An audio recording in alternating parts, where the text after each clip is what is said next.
So, what is going on YouTube? This is Sam from TeamSamuraiX1 here, and since the release of the new March 31st, 2017 ban list, a lot of you guys have been requesting me for a lot of different deck profiles and updates on the new upcoming meta, so we hope you guys enjoyed this deck profile. LIGHTSWORN happens to be one of my favorite archetype and is one of the highly most requested deck profile up to date, and especially for the new upcoming format, I believe that this deck is going to be very, very strong, and I just love the explosiveness of the deck and the way that grass is greener interacts really well with the deck and with other graveyard engines that can also support with LIGHTSWORN as well. So I hope you guys enjoyed this deck profile. As I progress to the deck profile, I'll be explaining to you guys all my card choices and the reasons why I play them, and I believe that this is the best list that works towards my playstyle. I've been playing this list for quite some time and it happens to give me the most successful results. So hopefully you guys enjoyed this deck profile. So without further ado, let's get started. And before we get started with this video, guys, this whole entire LIGHTSWORN deck is really beautiful, and I just want to give a huge shout outs to my boy Anthony for hooking me up with some of these cards for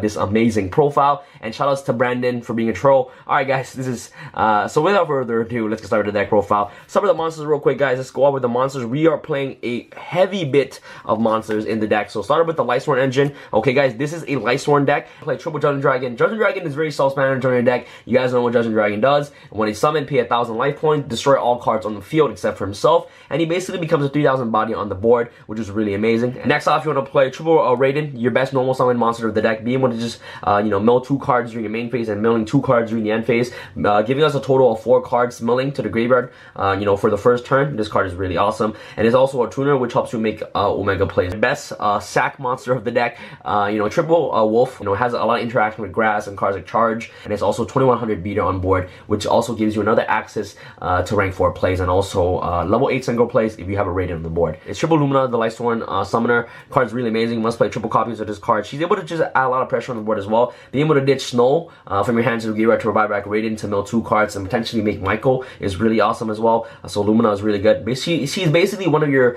strong combo extenders of the deck. Being able to just pitch cards like Trick Clown, Fairy Tail Snow, Eclipse Wyvern into the graveyard to trigger off their effects to bring out another LIGHTSWORN monster is really amazing.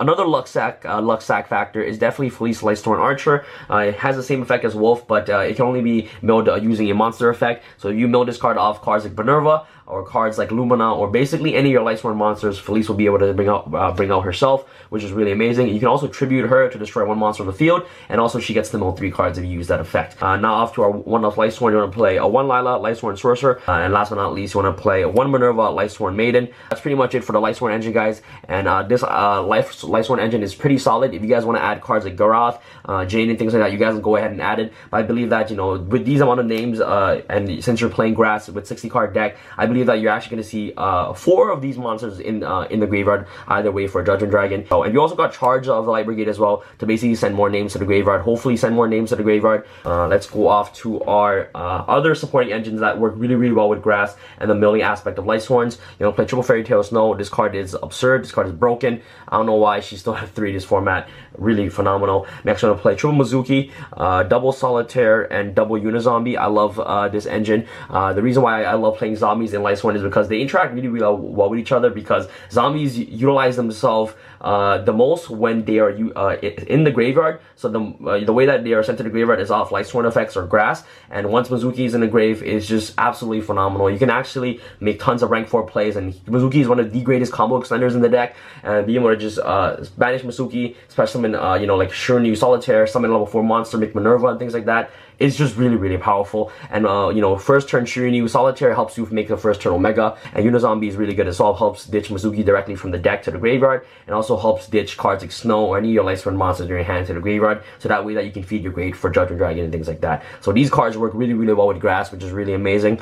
Other cards that work well really with grass that supports the LIGHTSWORN archetype is definitely a double Eclipse Wyvern. I love Eclipse Wyvern because when this card is sent to the graveyard, our cards off cards like grass or LIGHTSWORNs, he basically gets to banish a JD directly from the deck, and once it's banished, you get to add JD directly from your banished pile to your hand. And the way that you get this card banished is through Fairy Tail Snow. That's why Fairy Tail Snow is really, really broken. Goblinberg is really powerful because it's able to unclog hands. So you have hands like dead wolves in hand, you can summon Goblinberg, summon Wolf, overlay those 2 and make Minerva, and basically just go and mill cards to the grave, which is really awesome. And next, Trick Clown as well. One Heroic Challenger, 1000 Blades. This this combo right here is really old school, especially with the Bobble Chain back in the day. But these combos really good because if you have 1000 Blade and you have Trick Clown, you basically get the, you know, an instant rank 4 play, which is really amazing. Last but not least, one Globe Bulb. Globe Bulb for the Lux factor as well. Lux sack factor, milling the top card. Sometimes you're lucky to mill a Wolf, special summon the Wolf, and then activate Globe Bulb's effect to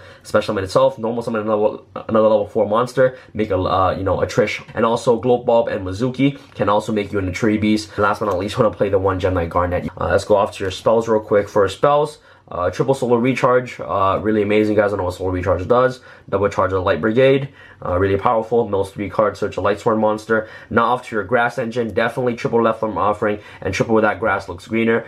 This engine is really powerful. Grass is one of the strongest cards in the next upcoming format because of the way that they're able to just send your entire deck to the graveyard. And if you're milling cards like Fairy Tail Snow, Wolf, you're pretty much in a set position to basically just OTK your opponent. And the amount of combos that this deck can do is just insane. So the grass looks greener is just definitely a must-have to play in this deck. And I believe that the 60 card version in the next upcoming format is going to be the most viable version, especially if you're playing LIGHTSWORNs, because LIGHTSWORNs utilize themselves most if you're milling cards to the graveyard. So if you're able to mill a ton of cards and being able to hit your Wolves, being able to hit you know Fairy Tail Snow and things like that, you know, this deck just becomes really broken. So, you know, that grass looks greener.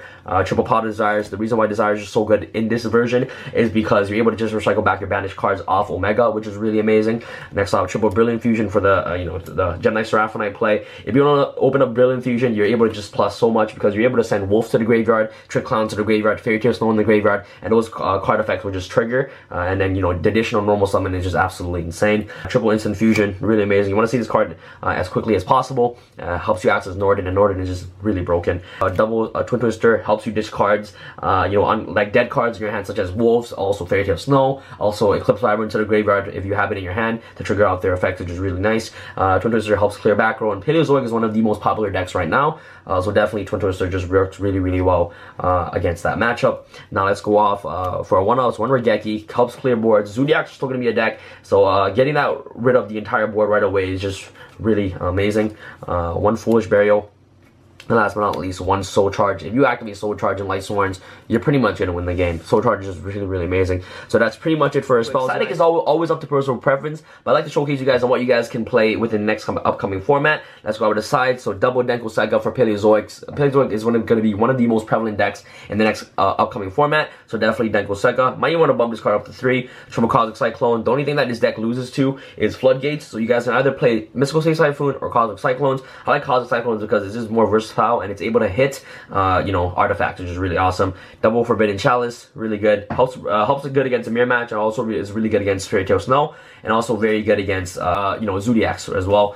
Next off to our Kaijus, you know, the 3 Kaijus right here, and also the double Slumber. What you guys can either play is the Dark Hole engine instead. I like the Kaiju engine because if you do mill Slumber, you basically have access to a Kaiju monster directly from your deck, which is really awesome.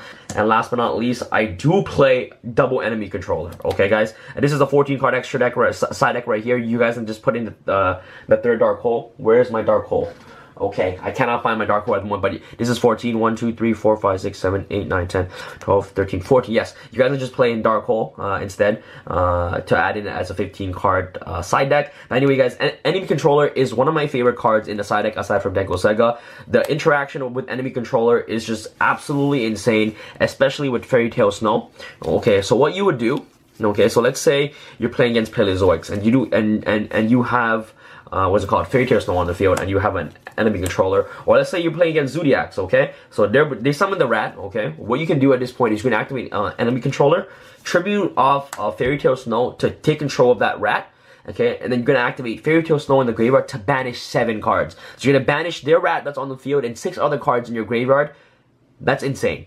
That's insane. Okay, so you guys understand the interaction. So you just tribute Fairy Tail Snow, take their monster. Once you have their monster in the graveyard, you banish that monster as a Fairy Tail Snow target.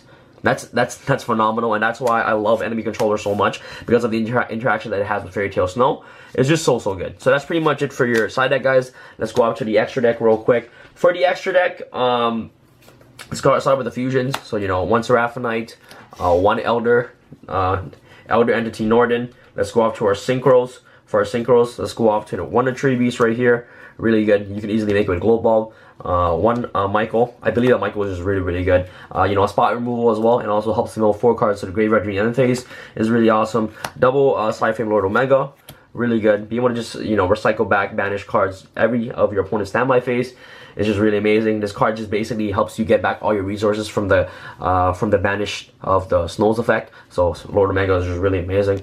One Trishula Dragon and Ice Barrier. This card is a blowout card. Once you usually resolve Trish, you're basically just gonna win the duel. Let's go off to our, you know, what's it called? XEs. One Costel, one Diamond Dire Wolf, one Abyss Dweller, one Bujintai Tsukiyomi, one Utopia Lightning, one Utopia, and last but not least, one Daigatsu Emerald. So this is a 14 card extra deck right here. And for my last and final card, which I believe is really necessary to play, but if you don't have this card, you guys don't have to play it, is one Minerva, okay, the Exalted LIGHTSWORN. That's one Minerva to round off our extra deck. Minerva is broken. She's bae. You summon her, you usually win the duel. She gives you so much advantage, especially in the LIGHTSWORN deck like this. And shout out to my boy John Wilkins for hooking me up with this Minerva.